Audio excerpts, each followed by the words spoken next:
Salut tout le monde, c'est Netflix. Aujourd'hui, on va déballer le Ace 60 Pro de chez M-Chose.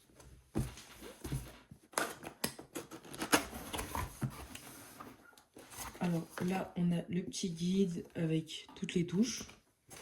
Là, on a le petit manuel pour utiliser. Là, je crois qu'on va avoir le câble. Ouais, on a bien le câble.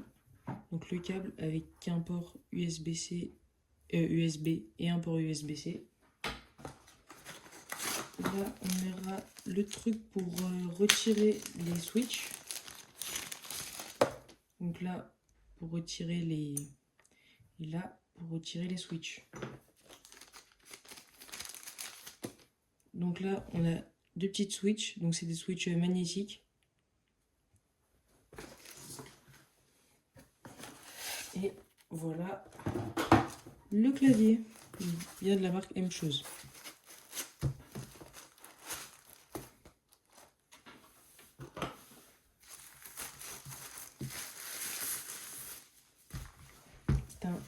Et il est plutôt lourd, hein. Je m'attendais pas à ça.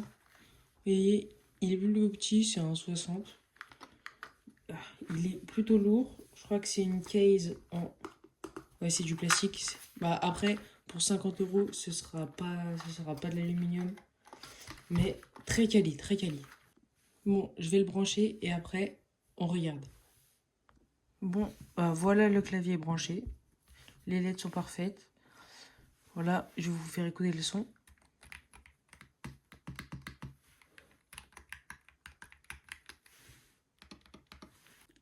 Donc, je vais installer le logiciel et après, je vous montre comment il marche.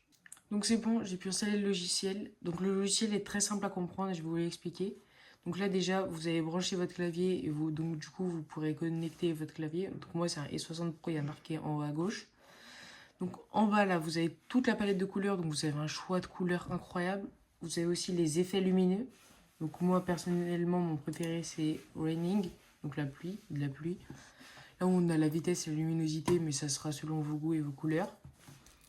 Donc après, ça, c'est des trucs un peu plus durs à comprendre. Mais donc, par exemple, là, vu que c'est un clavier magnétique, vous avez la distance d'activation. Soit moi, je la mets à 1,69, 1,65, ça dépendra. Donc après, là, donc, vous voyez, toutes vos touches seront à 1,69 mm d'activation. Après, ça, je vous laisserai voir par vous-même, parce que c'est un peu dur à comprendre. Et là, donc, vous avez le taux de rafraîchissage. Donc moi, je l'ai mis en 8000 Hz, c'est pratique. Et après, vous avez quelques autres options. Par exemple, si vous avez un Mac et que donc vous le connectez à un Mac, il faudra activer cette option.